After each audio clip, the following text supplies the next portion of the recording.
Assalamualaikum warahmatullahi wabarakatuh. My name is Zan. Okay, I'm a youth. So I'm a 22 years old kid who's looking for answer in my religion.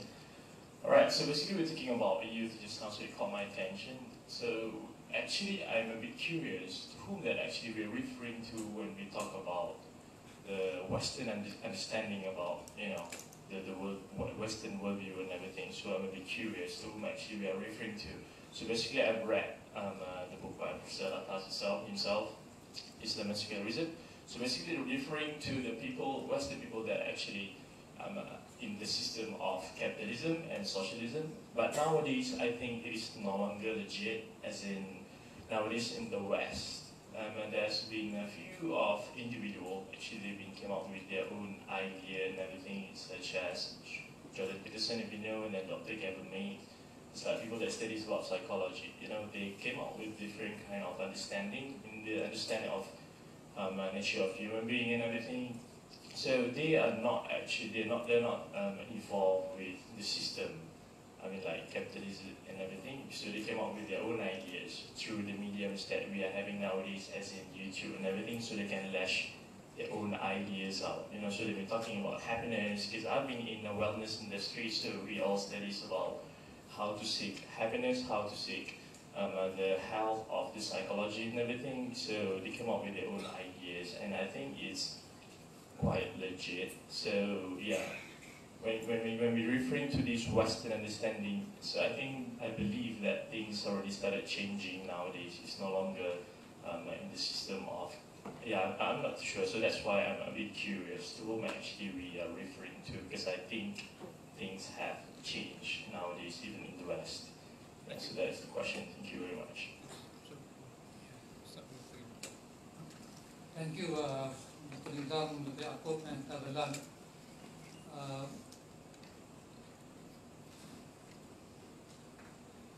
Of course, from Nakib Atas, most consistent advice and I think most important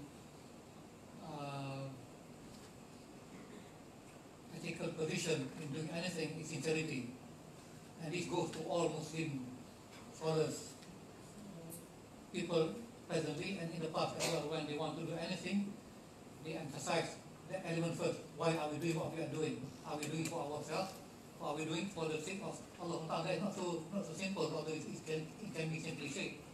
Once we take that ground, because we take this thing very seriously. Because he told me several times that whatever we write now, if people misread or misunderstood what we are saying right now, we can still be there to clarify. But when we are no longer here, whatever we write will be the only thing people can try to interpret our thoughts from.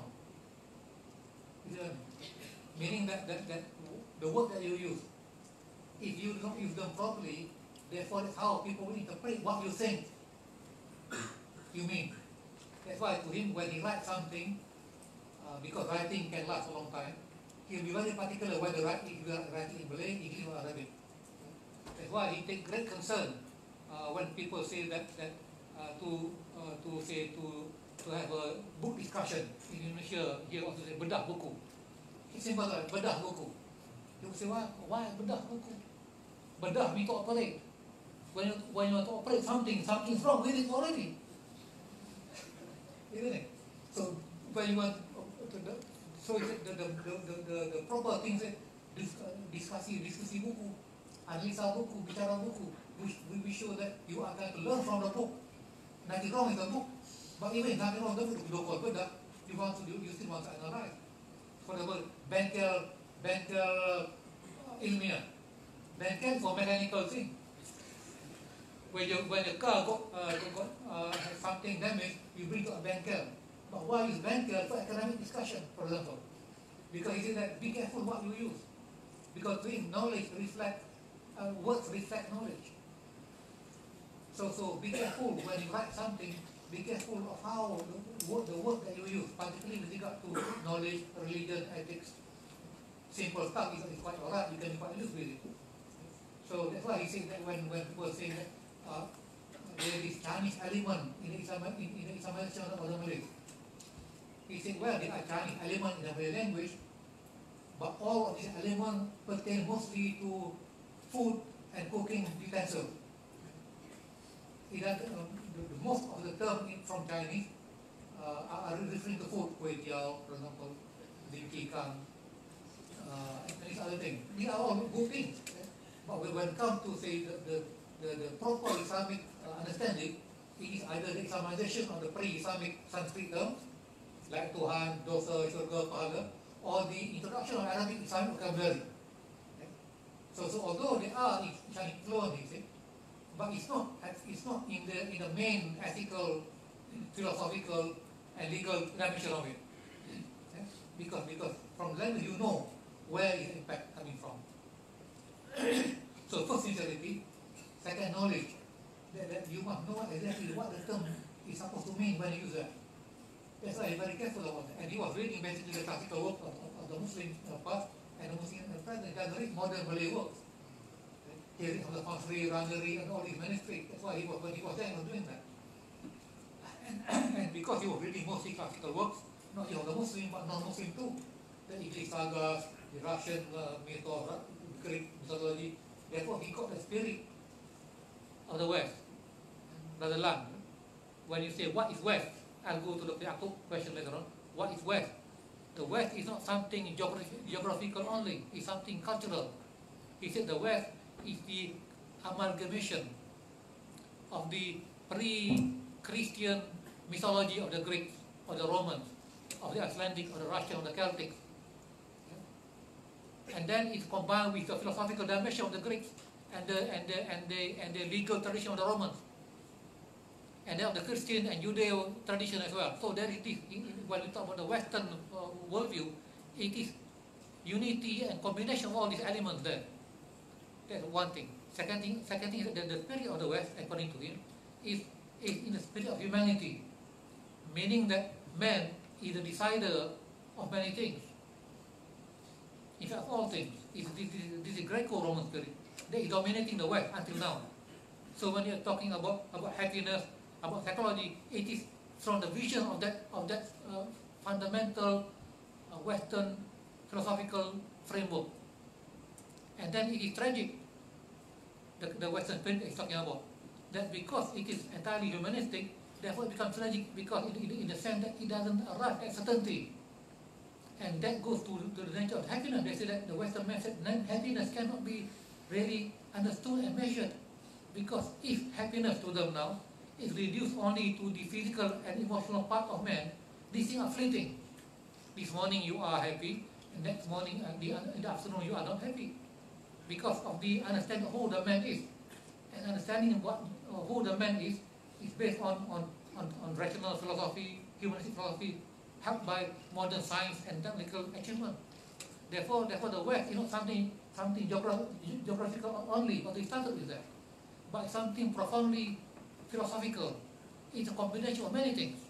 So when you say no longer logic, that's not quite correct. Of course, you say you started by saying you are still learning, yeah? And if you are saying the West is not happy, yeah, that's true. That's why now happiness is becoming a very dominant element in their national planning, because everybody is oppressed and feeling depressed. Because the more rich you are, the more healthy you are, still you are grappling with what is happiness. You may love someone so much to the extent that you tattoo her name on your body, but after 3 days you got divorced. Because we seem to be losing the meaning of who is man. And with the current development of neurological sciences, man is determined by his neurology. No longer by socio-economic circumstances, but by the biochemical and neurological makeup. Everything has been predetermined in that sense. Yeah? So, of course, the West is lasting philosophy that it keeps on changing. But despite the change, there's still something dominant there. That it is humanistic, it is tragic. And they all admit that in their major writings, in their serious movies, for example. It's about searching for the truth. And they say that we will never know it, but the search is very important. And now religion is becoming more and more problematic, because for the last, say, 30 years, they are finding out that some of their most important priests and leaders in the churches are involved in decades-old moral corruption. And these are one of the most conservative of Christian tradition. The Protestants are more liberal, but the Catholics, who are regarded as more conservative, are trapped with this scandal, not just in one country, but in many countries, in Europe, Latin America, and Asia also. Not just for 1 year, but decades. Therefore, their trust on the validity of religious opinion or religious position is becoming more shaken than ever before. With regard to Dr. Yaakob comment, that's true. And even among non-Muslim, this idea that through education is not by formal instruction alone, when it goes back to the Greek, they call it, I think Robert Hutchins, the president of the University of Chicago, he wrote a book, The Learning Society, he called it, published in 1970s, The Learning Society. He was saying that during the Greek time, and the Greeks were the shapers of modern Western outlook generally. He said that the Greeks were educated not formally because there were no universities, but he called it by pioneer, P-I-A-D-I-E-A, meaning by society, by osmosis. That everywhere in the bathhouses, while talking, while walking, in a cafe, they were discussing something of serious nature. The academy is not something physically constructed; it was just a group of people meeting together. So this osmosis that shape people are not necessarily formal and not say Islamic.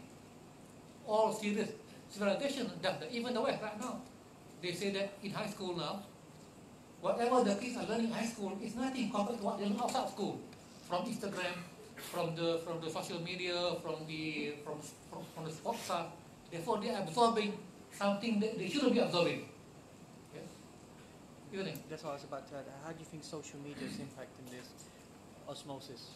I think social media is basically replacing the role of proper education because of lack of control, because you can't control what people are trying to convey. And that's why now, for example, there's a book called Ukatani, the Death of Truth, published by New York Times, one of the editors of New York Times recently. She was talking about that, Michiko Kukatani, the Death of Truth. Of course, blaming mostly Donald Trump, but she's blaming also the spread of social media. If you you write something erroneous through a book, it takes longer time. But through social media, you can spread something so fast, within a split second, for example. So osmosis is a natural way of influencing people's mind, people's life. But who is deciding this cultural content? In our society, it should be the ulama, it should be the parents who are educated by the ulama also.